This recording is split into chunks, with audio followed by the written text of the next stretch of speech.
On this episode of TalkingPointz Chatz, myself and Dave Michels are joined by Roopam Jain of Frost and Sullivan, and we're all kind of speculating about where we think Javed Khan, the new CEO of Neat, is going to be taking the company and what he's going to be dealing with. So take a listen. I'm sure you'll like it. Hello, this is Dave Michels from Talking Points. I'm with Dave Danto from Talking Points, and we have a special guest with us today. We have Roopam Jain from Frost and Sullivan. Welcome, both of you. Always good to Hello. be here. Fantastic. We are here to talk about, we're here to have an open conversation about the big news that I think surprised many of us, that Javed Khan, who we all know from Cisco, who left the industry 2 years ago to go work in automotive, is returning or has returned to the industry as the CEO of Neat. I don't know for sure about the two of you, but I was like, wow. That's a big surprise. So big enough surprise that I thought we should get the three of us together to have a conversation.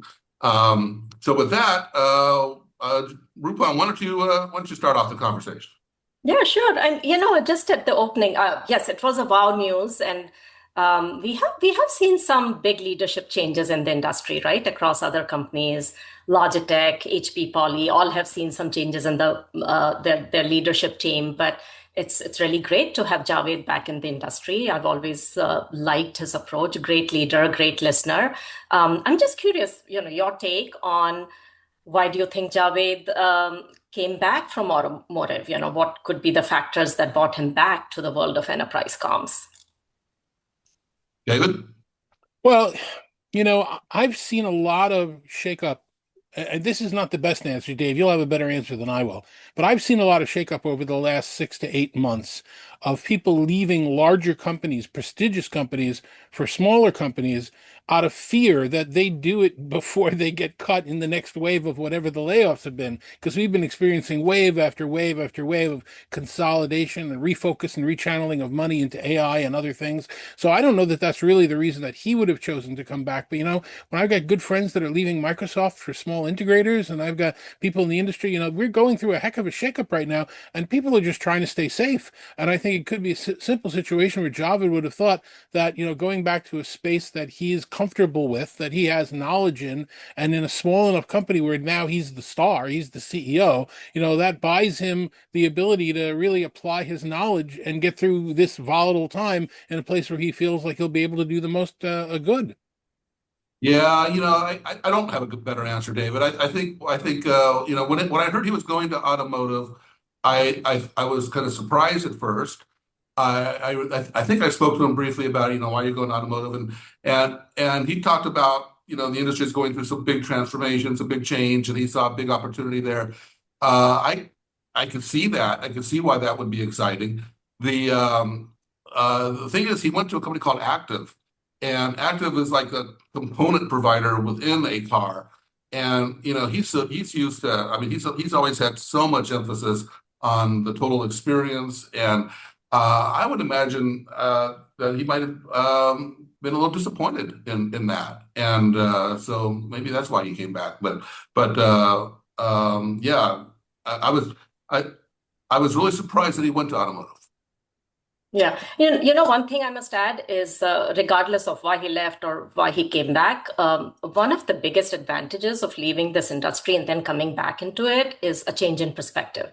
You have the experience, you have the knowledge and all the relationships that he built from the past. And then coming back sometimes means just getting this opportunity to look at things with a fresh lens, And I think that's what we need as an industry right now. We have to shake up things a little bit. We have to redefine the market. We have to bring growth back in collaboration. So hopefully this is like a good move, not just for Nate, but for everyone. I think that's a really interesting point because in fact I did talk to him at Active, and he mentioned that they were using WebEx at Active, and he said it's really interesting to use it as a customer. And I think that the amount of the experience of using it as a customer, a product that you used to build, you would see it so much differently. I think that's a really good point. I agree with what you're saying, Rupam, in that we are in a bit of an industry lull. And again, I know I'm the naysayer on this one, but we're in an industry lull because every second and third word coming out of every company in our industry is AI.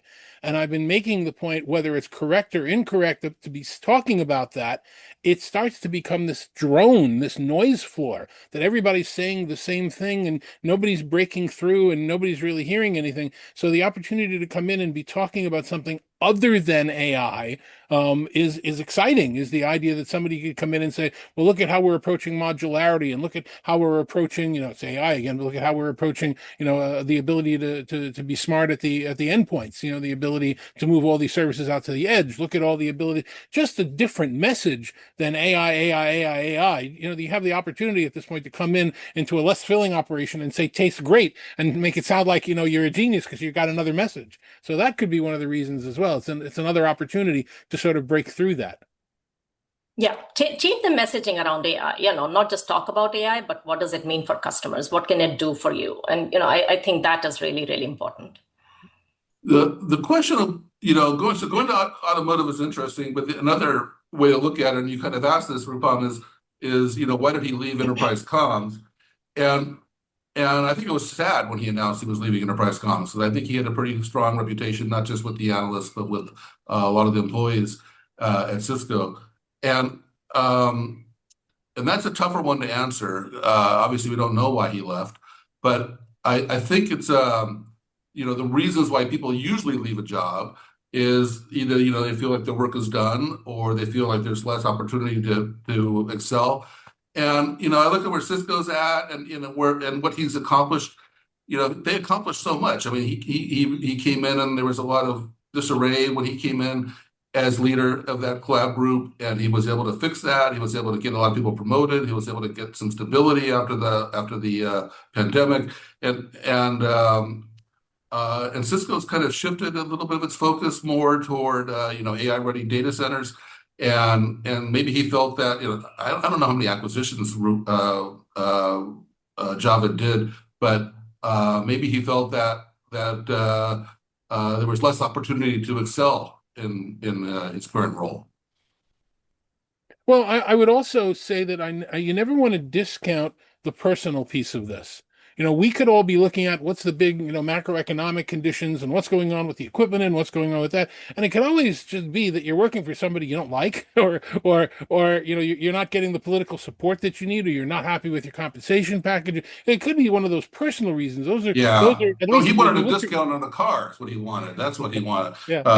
As you look through my career, half the times I've left and moved for another role was because of that. Was because they'd put me in a box and I couldn't get out of that box at that company. In order to get out of the box, I had to go somewhere else. So, Javed had a very big role in Cisco collaboration, but he wasn't the CEO, and nobody was recommending him to take over for Chuck Robbins' role. So by leaving the company and coming back to a different company, now all of a sudden somebody's pulling out the big chair for him. Sometimes well, you bring up a really interesting question. So let me ask the two of you, which role is more senior, or which role has more influence? Would you say that the SVP of Cisco Collab has more influence, or the CEO of Meet? What do you think?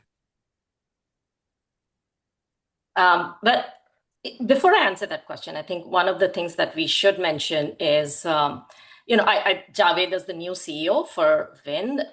For Neat is a great win, but I think it's really important to acknowledge the role that Janine Pelosi played for the company as the previous CEO. I mean, she really got the company to where it is today under her leadership.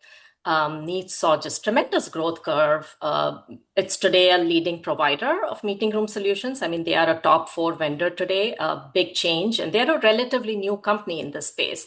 So she really positioned the company well for what comes next, which is, a great situation for Javed to come in.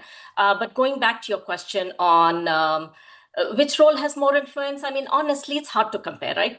Cisco and Neat are just very different companies. They're playing very different games. Cisco's approach is just so broad, so multi-domain. They operate at a scale that not too many of their competitors in the devices business can operate at. And they always win on this full stack story. We have heard so much about, the power of control hub, and that trickles down to the meeting room, to the personal collaboration level.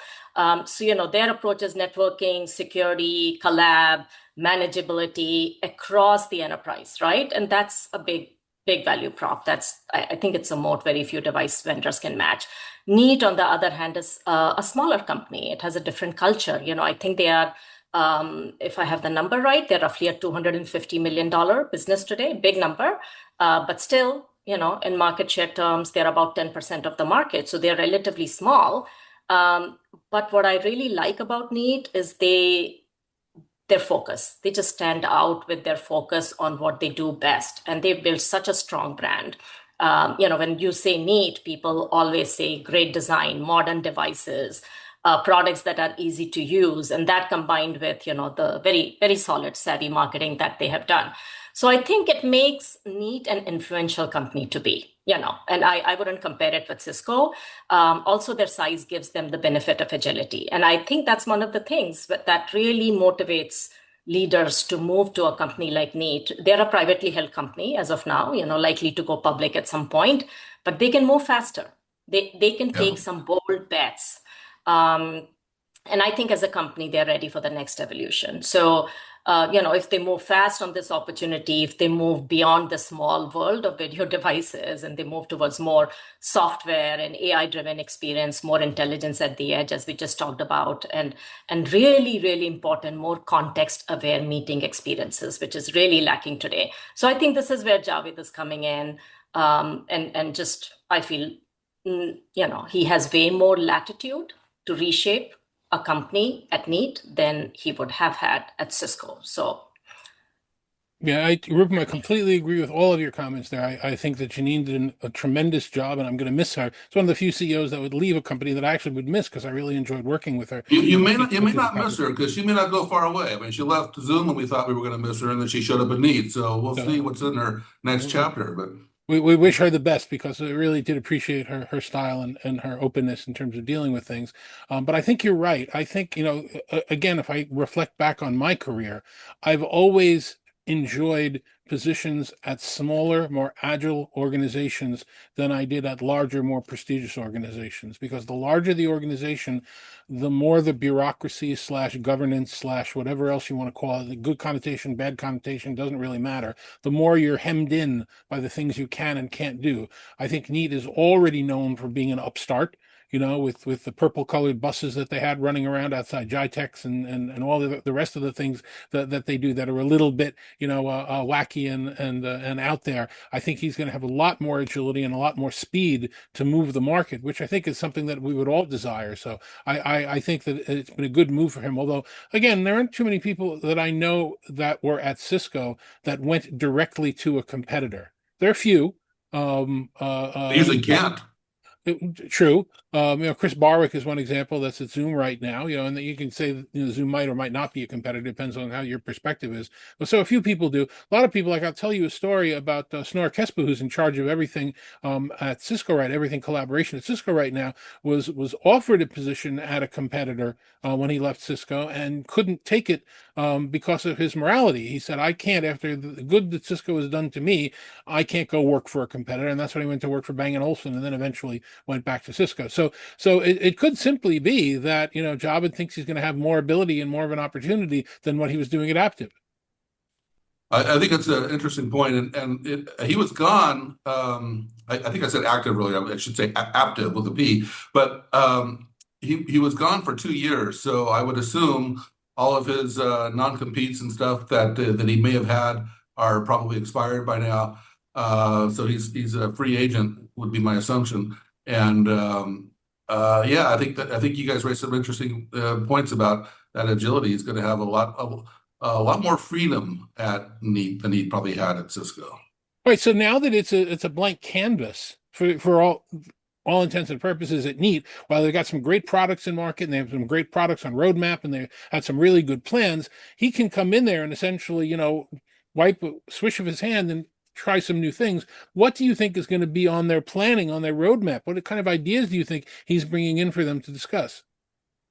I've been thinking a lot about that actually, and because Neat is so much smaller than Cisco, and he was so successful at Cisco. It's like, what could he possibly do? But I gotta imagine they've already had a lot of conversations at the recruitment phase, and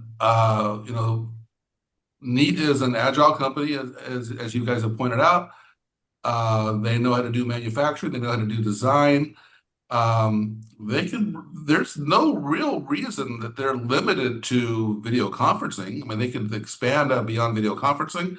I think with the software apocalypse that we've talked about, that right now the in thing is companies that make hardware and software. I think there's a lot of interesting opportunities. Maybe even automotive. Who knows? Maybe he's got some automotive ideas. So, Dave, let me pause you for accuracy and come right back to you. Just to be clear, as we're posting this video, as this conversation, he will have just started at the firm. So he will have had conversations with the board of directors, but he will not have had conversations with the rest of the team. That will have just started right about now. So I don't know how much pre-discussion is taking place. He and the board could have said, we want you to build airplanes or boats or cars or something, but he hasn't spoken to his team yet. No, I think that's clear. But in that recruitment phase, when you're talking to the board and talking through and taking this position, there must have been some speculation about where you want to go with this company or where they want to go with the company. And I think it's probably going to be to expand out of video conferencing. I think that there's a lot of opportunity in video conferencing. I think that Javed has a lot of expertise in that, and that's obviously needs bread and butter. But I think there's an opportunity here that they are an agile manufacturing company, software savvy manufacturing company. They've also got their own version of Android, which they no longer need because they're using MDEP with their Android products. And so they've got a lot of capability there. And I recently mentioned automotive is just because he came from automotive industry and because OJ, one of the owners, is a car guy. So nothing more than that. But there might be an opportunity to build automotive parts or jet parts or whatever. But I think that they're going to be looking at this as an opportunity to expand out of video. And that's pure speculation. I'm not, speculation. I'm not sure of that. I don't see need going in the direction of building cars and planes. I think they will, first of all, double down on their strengths. They're doing really well in certain things and continue to do that. But today, Neat is known to be a meeting room device vendor. They have made moves in the direction of software. They are selling more Pulse, which is their management software platform. So they have more of a recurring model than ever before. But I think there's so much more that can be done in the meeting room. And this is something that, Javed has talked about when I spoke with him a couple of weeks back, is that there's a big opportunity that lies outside of the traditional meeting construct. We go into a room, unless you start a Zoom, Teams, or Google call, that meeting room device is essentially a passive piece of hardware. And so what more can be done? If someone is sitting there locally brainstorming, or if there are conversations happening in other parts of the workplace, couldn't any device, be an intelligent participant? So I think there's an opportunity in terms of just kind of changing the definition of, what a room, a space, and a meeting can do, looking at new use cases, expanding the reach of the market, and edge AI. We keep going back to it. First of all, edge AI is not new. It's not some new concept. The industry has been moving on that front. Cisco has been moving at a very fast pace in that direction. Neat itself has innovated on that.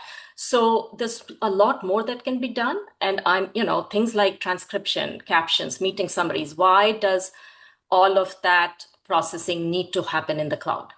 Why is all of that intelligence today cloud dependent? So I think going forward, a lot of that processing can happen on the local device. It can move to the edge, and it has huge advantages, right? It has privacy, latency, reliability, in my mind, cost efficiency. So there will be a thoughtful approach from Neat in terms of what truly belongs in the cloud and what can be moved to the edge. And obviously, they'll be working in partnership with their cloud platform providers. It would be really interesting to see how that pans out. But a lot of the more intelligent, more advanced processing can be done in the cloud, and the rest can be moved to the edge.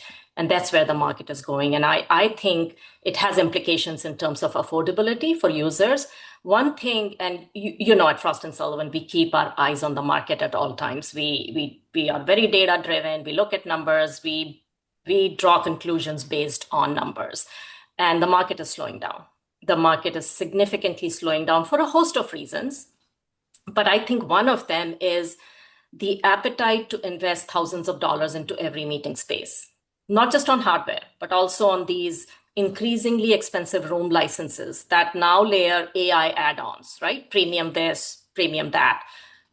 The market has limits. And then when you factor in things like manageability and operations and everything, that model has a ceiling. So the device can do a lot more. It can do a lot more cost efficiently, and that can scale the reach of collaboration across the enterprise. So this is where I see need going, at least in the short term. Maybe in the mid to long term, they'll build cars and planes, but I see them becoming more software driven, No, more I never said intelligent. they're going to build cars and planes, but I could see them building hardware for cars and planes. But my point that but you're I want to agree with you, but I can't because so much of what you're describing is controlled by the platform, and so that right now Neat is in a ecosystem dominated by Zoom and Microsoft, and so much of what you're describing is dominated by those platform makers, and so so I'm thinking again, when you get someone like Java to come back into the industry to go back to a smaller company like this, what's he going to do? He's not going to spend all day fighting with Microsoft and Zoom about what he can do on the edge versus what they can do in the cloud. But I just think that the AI conversation and the software apocalypse has changed the value of a company like Neat, where you can make they're agile company that can make hardware. They have an operating system. They know how to make software. They know how to leverage AI. I don't want to throw you off with cars and airplanes, whatever. My point is that they're an agile manufacturing company that can build anything. And so you mentioned that they might have an IPO or something like that. If I'm someone like Java and I'm thinking, well, gosh, I can come in, I can do this, I can get this to an IPO state. This can get really interesting very quickly. I think that staying within that video space doesn't provide a compelling enough opportunity.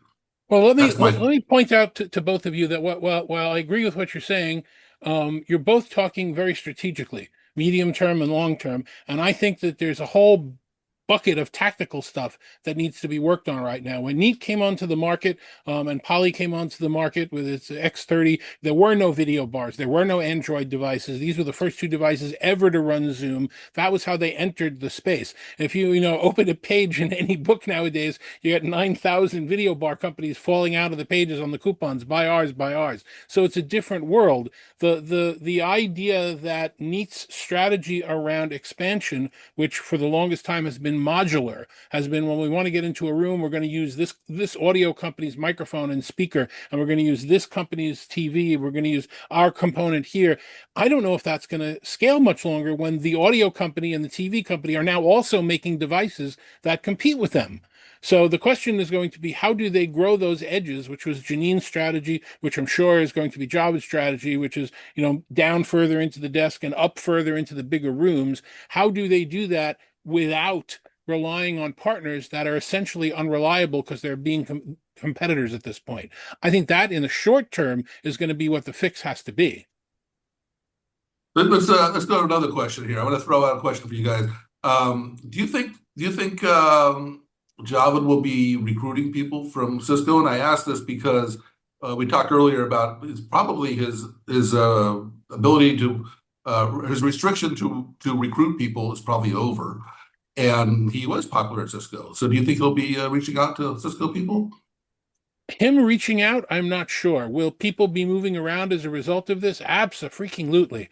The game of musical chairs takes place whenever somebody gets a new role in a leadership position. And who did they work with before, and who could they count on? They want to either bring in their own people, they want to work for a boss they worked for in the last time. They have to compare, well, what am I doing now versus what I could be doing in this new role? Everybody's going to be making those decisions. And frankly, we're in an environment right now in business where I can say generally no employee is happy with their job. Most people are really looking for what that next thing is. There's been a lot of discontent, and the cycles have moved from buyer's market to seller's market back and forth. So I would be stunned if this is the only move as a result of Javed taking the role.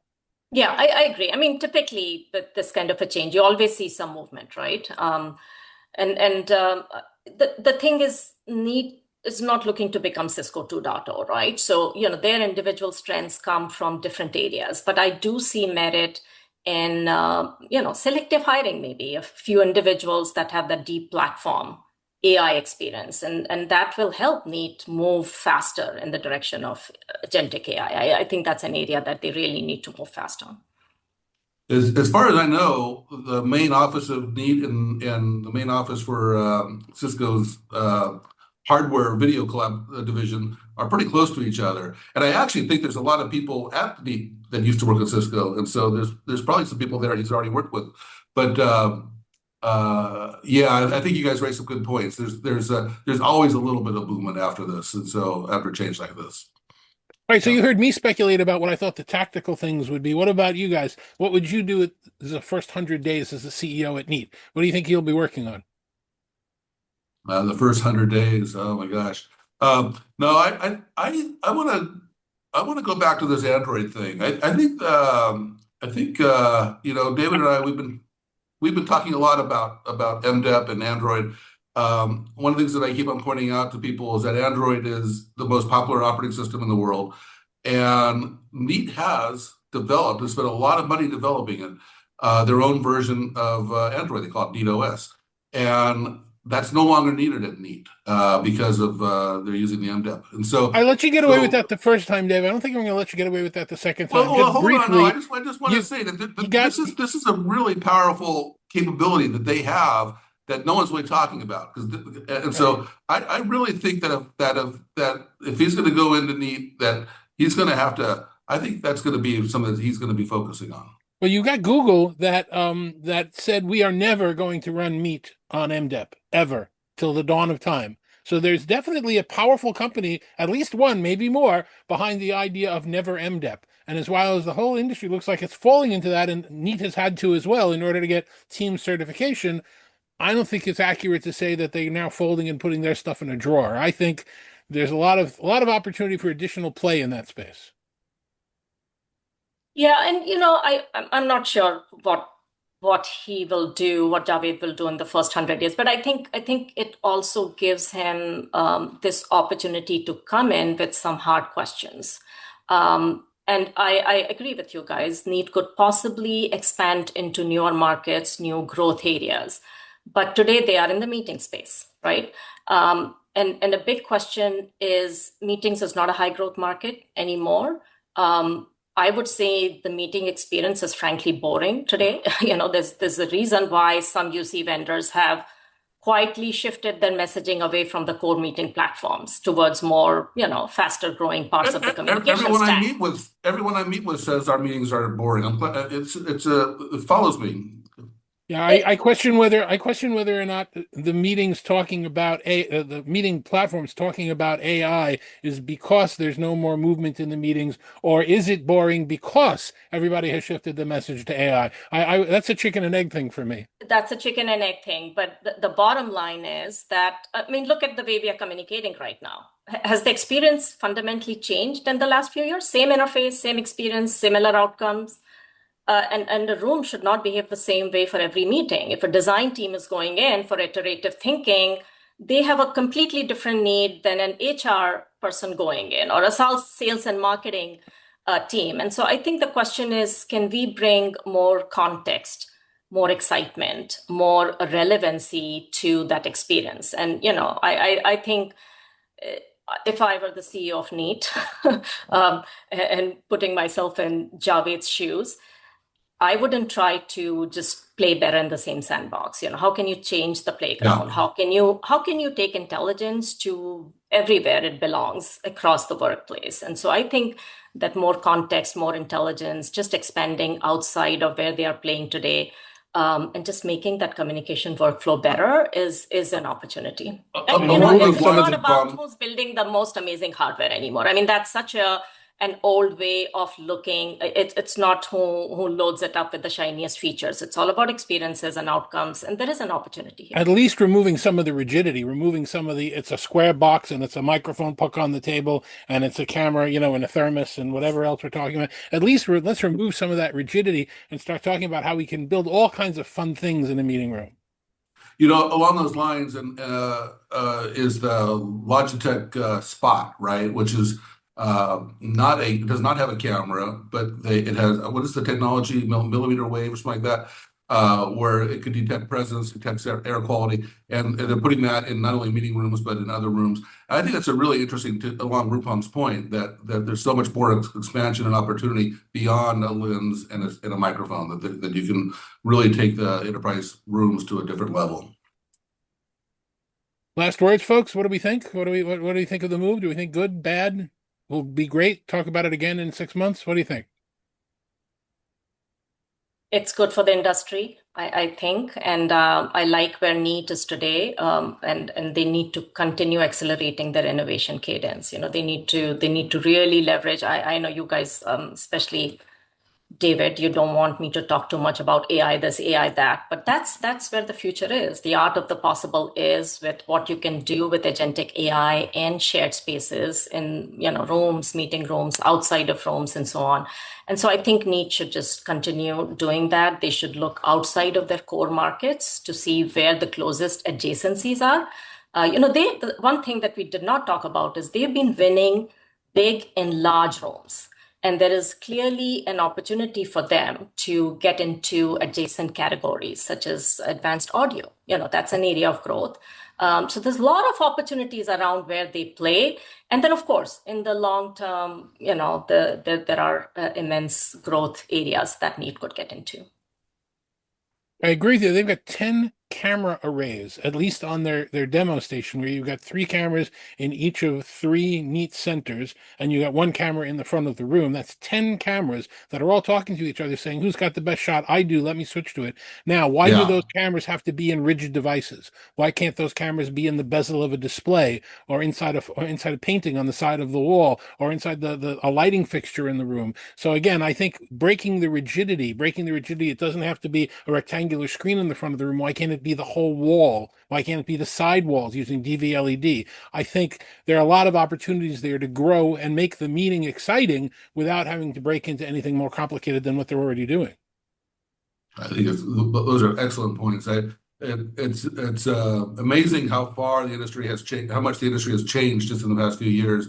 And I think of the old television shows just had 1 camera. And it's like they did an entire sitcoms with just 1 camera. And we're doing these meetings around 1 table with 4 or 5 cameras now, or more. It's just amazing, and how much better the experience has become. We're going to get to the point with hundreds of cameras in 1 room. It's coming. Well, there are hundreds of cameras in 1 room. They're in everybody's pockets and everybody's devices and everybody's mobiles. Yeah. Now can we get them to talk to each other? Well, it's a great conversation, some great speculation, some good advice for Javed. We all want to see him succeed. We want to see NEAT continue to succeed and excel. And all we can say is we're going to keep watching it and figure out where we're going to go with it. But for now, thanks very much. That's a good tagline. Keep watching. Yes. Keep watching. Well, NEAT doesn't need a new tagline. They're purple cloud somewhere. But we'll definitely keep an eye on it and see where it goes from now. But for now, thanks very much for watching, and we'll see you next time. Thank you.